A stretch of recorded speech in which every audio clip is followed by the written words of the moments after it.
자, 오늘은 추수감사절입니다. 우리 추수감사절을 맞이해서 우리 전심으로 사랑하라라는 제목으로 말씀을 나누실 때 여러분들에게도 크신 은혜가 있기를 바라겠습니다. 자, 우리 그러는 아직 아닙니다. 자, 좀 이따가 우리 모두 말씀을 나중에 선포하겠습니다. 성경은 하나님의 말씀입니다. 오늘도 하나님께서 주님의 말씀의 종을 통해 이 성경의 진리를 나에게 선포하실 것입니다. 아멘. 자, 이제 인사하겠습니다. 전심으로 사랑하라 라는 제목으로 우리 말씀을 나누실 때 오늘 예배에 참석하신 추수감사절을 맞이하신 여러분들에게 주님의 은혜와 평강이 함께 하시기를 바랍니다. 네. 자, 우리 주변에 있는 분들에게도 하나님의 크신 은혜와 평강이 함께 하시길 바랍니다. 인사할까요? 하나님의 크신 은혜와 평강이 함께 하시기를 바랍니다. 자, 전심으로 사랑하라 라는 제목으로 말씀을 나누도록 하겠습니다. 여러분, 전심으로 사랑하라 라고 하니까 여러분 어떤 마음이 드십니까? 전심으로 사랑하라. 그냥 온 정성과 온 마음과 온 감사와 온 행복과 등등등등으로 하나님께 막 사랑하는 뭐 그런 것이라 우리가 생각할 수 있는데, 우리가 전심으로라는 말에다가 자칫 우리가 열심으로 사랑하라라는 말로 생각할 수가 있습니다. 막 열심히 예배드리고 열심히 기도하고 열심히 헌물하고 열심히 섬기면 내가 하나님을 사랑하는 것처럼 생각할 수 있습니다. 그런데 오늘 예수님께서는 그게 아니라고 말씀하십니다. 전심으로 사랑하라. 그러면서 우리에게 예수님께서 세 가지 가르치신 것을 우리에게 보여주고 계십니다. 예수님께서 이 땅에 오셔서 전심으로 우리를 사랑하셨기 때문에 하신 큰 세 가지가 있습니다. 첫 번째는 우리를 회복시켜 주셨습니다. 하나님의 형상을 잃고 죄 때문에 하나님으로부터 멀어진 이들을 예수님께서 이 땅에 오셔서 그의 피로 우리의 죄를 다 씻으시고 우리를 회복시켜 주셔서 그것을 우리는 구원이라고 합니다. 이게 첫 번째. 그걸 전심으로 보여주셨어요. 두 번째, 자녀 삼으셨습니다. 주님을 모르고 멀리 떠난 사람들, 그리고 주님을 버린 그들을 다시 찾아가셔서 주님께서 자녀 삼으신 게 주님께서 두 번째 하신 일이고, 마지막 세 번째는 제자 삼으셨습니다. 내가 너희를 회복했듯, 그래서 너희를 자녀 삼았듯 너희도 나의 제자가 되어서 누군가에 가서 나의 이름으로 회복시키고 누군가에게 가서 나의 이름으로 자녀 삼으라. 그것이 예수님께서 이 땅에 오셔서 하신 말씀. 첫 번째 뭐라고요? 회복시키시고, 두 번째 자녀 삼으시고, 마지막 제자 삼으셨습니다. 자녀된 여러분, 제자가 되십시오. 그러면 여러분들 통하여 회복이 일어납니다. 여러분 한번 주변을 한번 돌아보십시오. 주변을 이렇게 성도들을 한번 돌아보십시오. 전심으로 사랑하는지 안 사랑하는지. 저분들이, 제가 여기 우리 부모님이 계시니까 말씀드리지만 저희 부모님들은 하나님을 전심으로 사랑하시는 것 같아요. 여러분, 전심으로 하나님을 사랑하는 게 뭘까요? 라고 물으면 우리가 사실은 머뭇거립니다. 전심으로 하나님을 사랑하는 게 뭘까? 여러분 스스로 한번 질문해 보십시오.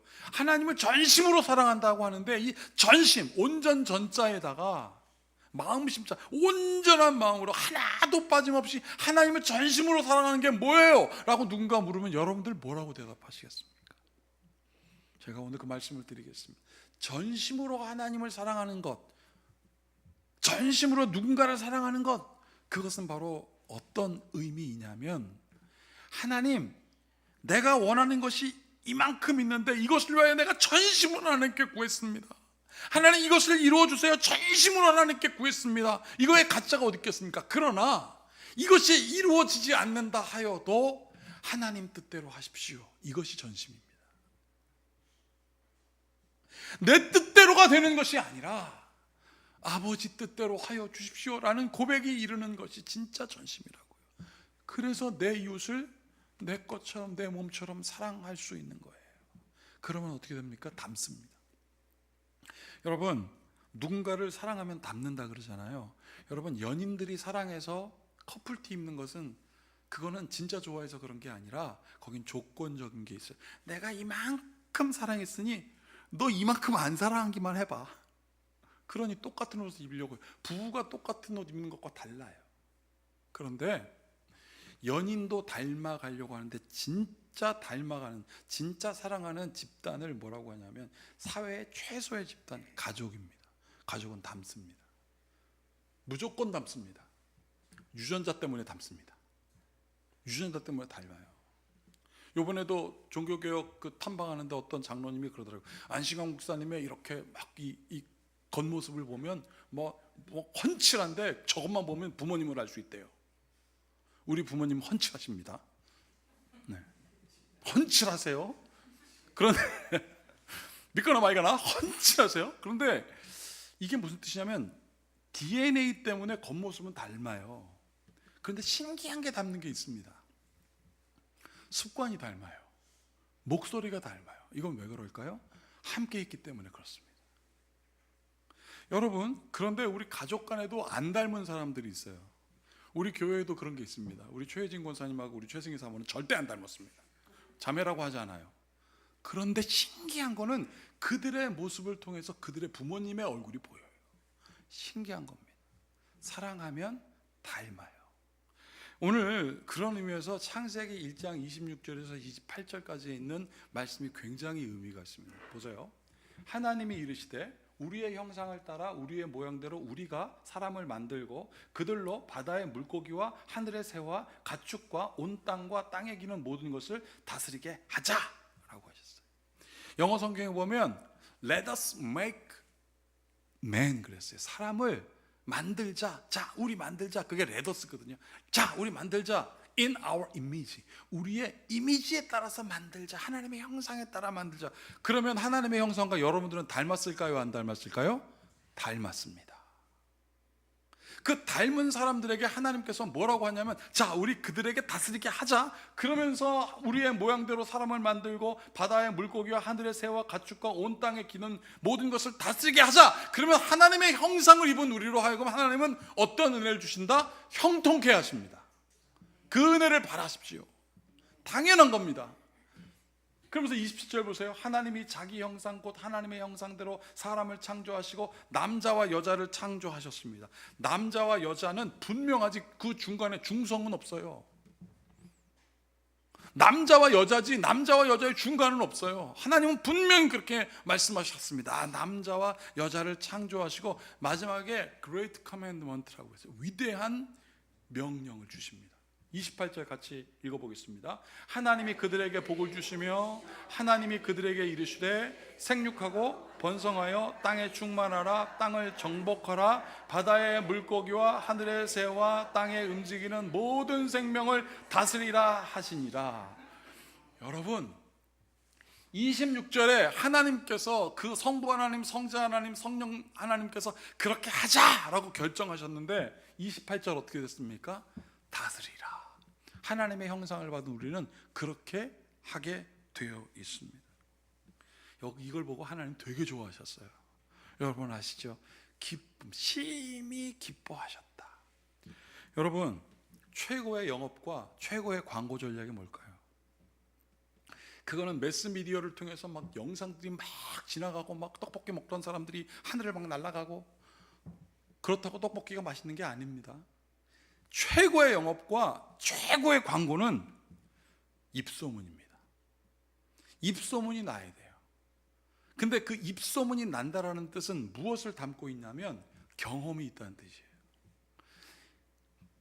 TV에서 나오는 광고는 저 사람이 홍보하는 것뿐이지 내 경험은 아니거든요. 여러분, 입소문에 그 입소문이 나기 시작하면 그거는 걷잡을 수가 없습니다. 이거 보십시오. 하나님이 다스리게 하자. 처음에는 막 그렇게 됐어요.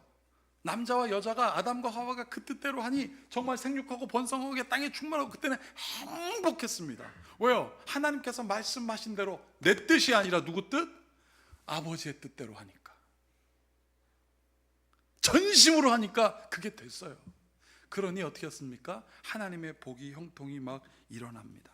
여러분, 입소문의 공통적인 특징이 하나가 무엇이냐면 경험인데 그 경험은 좋다는 경험이에요.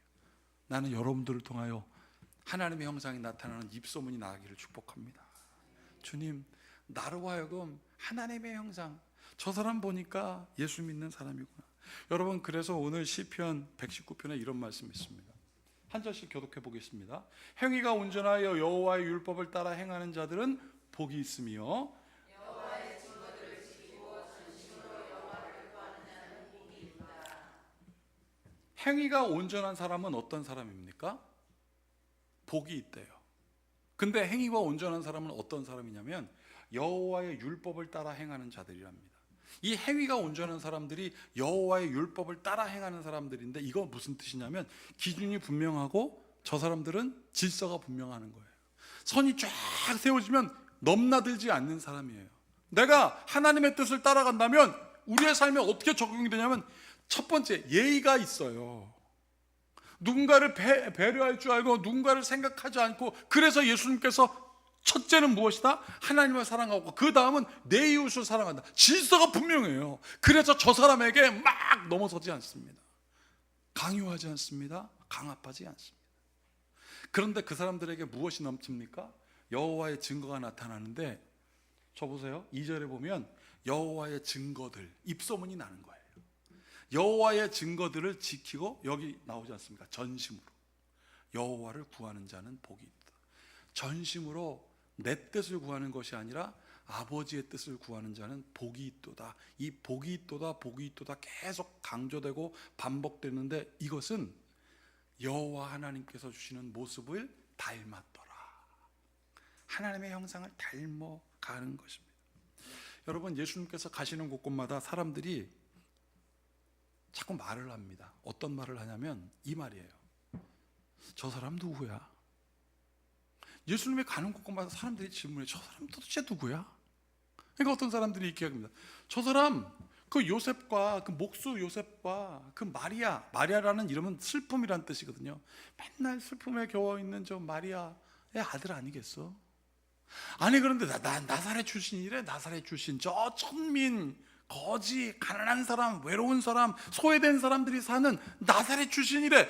나사렛에서 선한 것이 나올 수 없는데 어떻게 저런 기적이 일어날까? 입소문이 나가기 시작해요. 그런데 어떤 사람이 그래. 요셉과 마리아가 유다 혈통이네. 다윗의 후손이 많네. 그러니까 기적이 나는 게 아니겠어. 여러분, 뭐가 났습니까? 제가 계속 반복하죠. 입소문이 나는 거예요. 그러니까 사람들이 모이기 시작하는 거야. 저분이 다윗의 후손이래. 저분이 메시아인가? 저분이 유다의 혈통이래. 그래, 나사렛 예수 필요 없습니다. 이제는 막 모이기 시작했습니다. 여러분, 항상 좋은 일이 있으면 이상하게 방해하는 것들이 일어나요. 항상 좋은 일을 하는 사람이 있는 반면에 항상 방해하는 사람들도 이상하게 나와요. 짝처럼. 그게 왜 그럴까요? 방해하는 이유는 시기, 질투. 여러분, 질투만큼 강력한 폭력이 없답니다. 질투하면 어떻게 되냐면 강압한대요. 왜 저 여자를 쳐다봐? 그러니까 남자가 이렇게 얘기하죠. 눈이 있으니까. 쳐다보지 말라는 거예요. 여러분, 그래서 질투가 화신으로 변하면 폭력도 불사합니다. 그런데 시기, 질투에 더하기 여기에 물질이 들어가잖아요. 그러면 진짜 뺏기 시작합니다. 여러분, 폭력은 손으로 때리고 칼로 찌르고 뭔가 공격해서 생기는 것만이 폭력이 아니라, 진짜 폭력은 강압하고 강요하는 게 폭력이에요. 내 마음에 들지 않으니까. 여러분, 그래서 시편 말씀에 이런 말씀이 있습니다. 다 함께 읽어보겠습니다. 포악을 의지하지 말며 탈취한 것으로 허망 여기지 말며 재물이 늘어도 거기에 마음을 두지 말지어다. 재물 늘어나도 거기에 마음 둘지 말지어다. 그 재물에다가 시기와 질투가 들어가면 포악해지니까. 나는 여러분들이 재물에 쫓아서 누군가에게 질투하고 시기하여 사촌이 배를 산 게 아니라 사촌이 땅을 사서 배 아프지 않은 여러분들이 되길 바랍니다. 포악해져요. 그거 하나님이 싫어합니다. 여러분, 예수님은 가나안 혼인잔치를 통해서 첫 번째 기적을 베푸셨어요. 이게 중요한 것이 무엇이냐면, 이스라엘 백성들에게 혼인잔치에 꼭 필요한 것은 포도주였거든요. 예수님께서 꼭 필요한 것을 채우십니다. 그것도 물을 포도주로 바꾸셨어요. 사람들이 깜짝 놀라서 또 어떤 소문이 퍼졌을까요? 입소문. 자, 그리고 예수님께서 가는 곳마다 기적이 일어납니다. 눈먼 자가 눈을 뜨고 귀머거리가 듣고 말 못하는 사람이 말을 하고 걷지 못하는 사람이 걷고 온몸이 말랐던 사람들이 풀어지는 역사가 있었습니다. 그것뿐만입니까? 마음을 치료하시죠. 귀신이 떠나가고 어떤 여인이 헌금함에다가 딸랑 헌금을 했더니 사람들이 아이고 저게 무슨 헌금이냐고, 헌금은 이 정도 내야지 막 와르르 부니까 예수님께서 그 여인의 아픔을, 마음을 치유하시나요? 저 여인은 전부를 바쳤다. 오늘 설교 말씀처럼 전심으로 하나님을 사랑한다. 그 여인이 얼마나 많이 위로받았겠습니까? 예수님은 먹을 것도 채우셨습니다. 오병이어의 기적이 아니겠습니까? 먹을 것 채우시죠, 포도주 채우시죠, 아픈 자 고치시죠, 마음을 치료하시죠, 귀신을 쫓아내시죠. 이것뿐만입니까? 바다와 파도, 거센 바람도 잠잠케 하셨습니다. 여러분, 그런 예수님께서 우리에게 무엇을 채우십니까? 가장 필요한 것을 채우세요.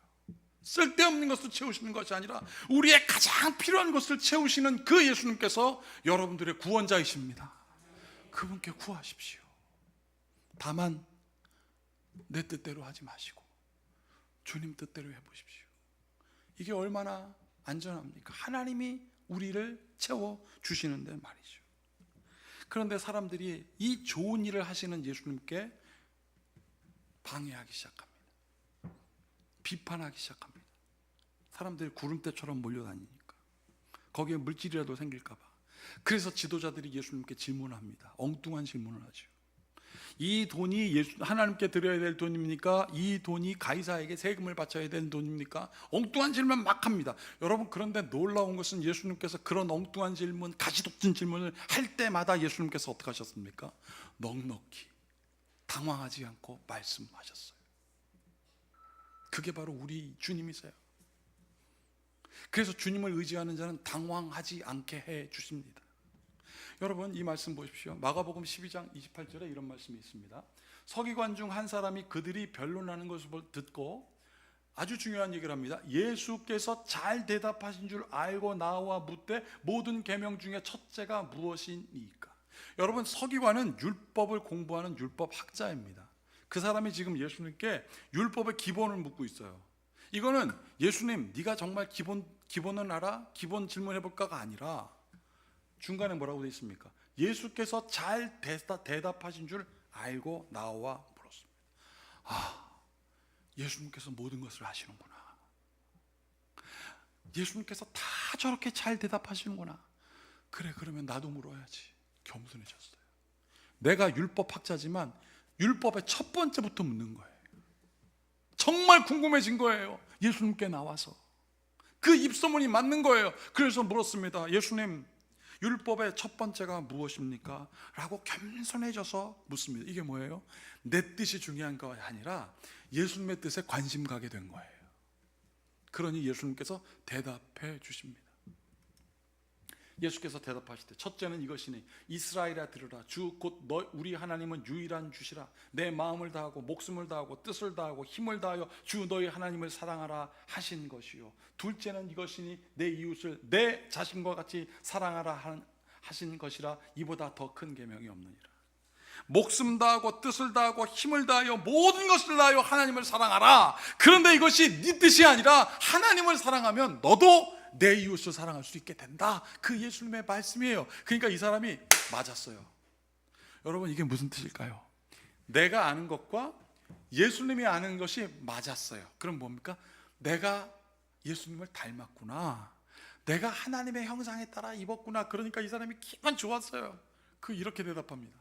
서기관이 이르되 선생님이여 옳소이다. 하나님은 한 분이시요 그 외에 다른 이가 없다 하신 말씀이 참입니다. 자기가 말한 것과 예수님이 말한 게 똑같으니까 기분 좋았어요. 그 다음에 또 마음을 다하고 지혜를 다하고 힘을 다하여 하나님을 사랑하는 것과 또 이웃을 자신과 같이 사랑하라는 것이 전체로 드리는 모든 번제물보다 기타 제물보다 나으니라. 하나님께 드리는 번제물, 소를 잡고 양을 잡고 비둘기를 잡고 염소를 잡고 하는 모든 귀찮은 과정, 그거 필요 없고 하나님을 사랑하는 것, 내 뜻보다 하나님의 뜻이 중요한 걸 내가 맞습니다. 이 사람 너무 기분 좋았어요. 하나님 닮았거든요. 그래서 예수님께 칭찬하십니다. 34절 다 같이 읽겠습니다. 예수께서 그가 지혜 있게 대답함을 보시고 이르시되 내가 하나님의 나라에서 멀지 않도다 하시니 그 후에 감히 묻는 자가 없더라. 여러분, 예수님께서 칭찬을 하셨는데 이 칭찬에는 안타까움이 있습니다. 하나님의 나라가 가까이 왔어요. 그런데 하나님 안에 들어가진 못한 거예요. 내가 힘을 다하고 정성을 다하고 뜻을 다해 하나님을 사랑해서 그 뜻이 하나님의 뜻과 맞는 것 같은데, 그래서 하나님의 나라에 가까이 간 것 같은데 하나님 나라에 들어가지는 못한 거예요. 사랑하는 여러분, 나는 여러분들이 하나님의 나라에 가까이 만나지 말고 그 안에 들어가기 바랍니다. 그걸 사모해 보십시오. 어떻게 되는가. 올 여름엔, 그리고 지난 가을에 우리 교회에서는 2번 성지순례를 했습니다. 한 번은 국내 성지순례, 한 번은 지난 가을에 있었던 독일에 있었던 독일 탐방 순례를 했습니다. 종교개혁지 탐방 순례를 했죠. 여름에는 아주 막 때약볕이 장렬하는 그곳에서도 성도들이 다 함께 같이 성지순례를 했는데 다 좋아하시더라고요. 비록 힘들었지만 좋다고 하시더라고요. 호텔 조식도 드셨고 좋아하시더라고요. 요번에 독일 또 성지순례를 갔더니 다 좋아하시더라고요. 근데 제가 이 2번의 성지순례를 통해서 제 인생에 잊혀지지 않을, 그리고 잊고 싶지 않는 칭찬을 들었습니다. 다른 교회 교인에게. 어떤 권사님이 저한테 이렇게 말씀하시더라고요. 목사님, 큰빛교회 교인들이 목사님을 너무 좋아하는 것 같아요. 제 마음이 너무 좋아가지고 째지는 것 같더라고요. 너무 좋다. 우리 큰빛교회 성도들이 목사님 좋아하는 것 같아요. 그 다음에 뭐라고 얘기를 하냐면, 목사님도 성도를 정말 좋아하시는 것 같아요. 그 다음에 마지막에 뭐라고 말씀하셨냐면, 그게 눈에 보여요 그러더라고요. 제가 정말 기분 좋았습니다. 목자는 예수님 말씀하신 대로 성도들을 푸른 초장 쉴만한 물가로 인도하고, 성도들은 서로 줄 것을 통용하고, 그렇게 나눌 때 그게 천국에 들어간 겁니다. 마가복음 12장 35절에서 37절 보세요. 예수께서 성전에서 가르치실 때 대답하여 이르시되 어찌하여 서기관들이 그리스도를 다윗의 자손이라 하느냐? 다윗이 성령에 감동되어 친히 말하되 주께서 내 주께 이르시되 내가 내 원수를 내 발 아래 둘 때까지 내 우편에 앉으시라 하셨도다 하였느니라. 37절 다 같이 읽어보겠습니다. 다윗이 그리스도를 주라 하였은즉 어찌 그의 자손이 되겠느냐 하시니 많은 사람들이 즐겁게 듣더라. 여러분, 순리가 오면은요 강압할 필요가 없기 때문에 즐거워집니다. 목사가 성도를 좋아하고 성도가 목사를 좋아하면 다른 사람들은 보이거든요. 이게 순리입니다. 그게 즐거워지는 거예요. 다윗이 주를 고백한 그리스도라고 한 메시아가, 예수님 말씀하세요. 어떻게 다윗의 자손으로 올 수 있느냐? 이게 순리거든요. 다윗이 주를 고백했는데 그 주이신 그리스도가 어떻게 다윗의 후손으로 올 수 있느냐? 이거 순리에 맞지 않는데 왜 이거에 억압받느냐? 너희들에게 그리스도가 누구냐? 너희 마음을 하나님께 드려라. 오늘 주님께서 말씀하고 계십니다. 오늘 우리가 이 말씀 듣고 찬양할 건데요, 우리가 이런 찬양할 겁니다. 감사해. 시험이 닥쳐올 때 주께서 인도하시니 두려움 없네. 감사해. 절망 속에도 희망을, 새로운 용기 주시니 감사해. 나의 모든 생활 속에서 주님이 함께 하시니 주님의 성령이 나를 이끄십니다. 이게 전심으로 하나님을 사랑하는 것입니다. 그래서 시편에 이렇게 고백하고 있습니다. 한 절씩 교독하시고 마지막 절을 같이 읽어볼게요. 내 길을 굳게 정하사 주의 율례를 지키게 하소서.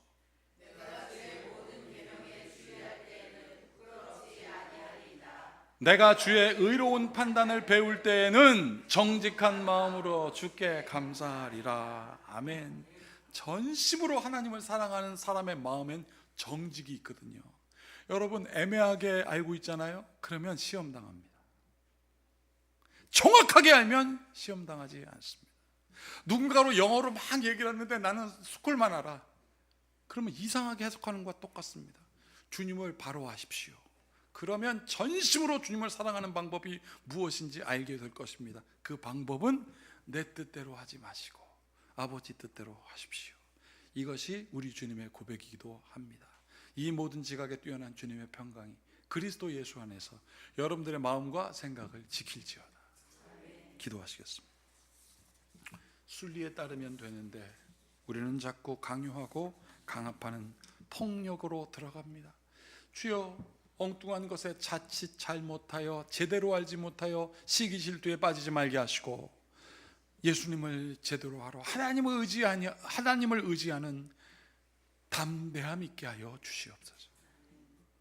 전심으로 사랑할 줄 아는 성도가 되게 하심을 믿고 예수님의 이름으로 축복하고 기도하옵나이다.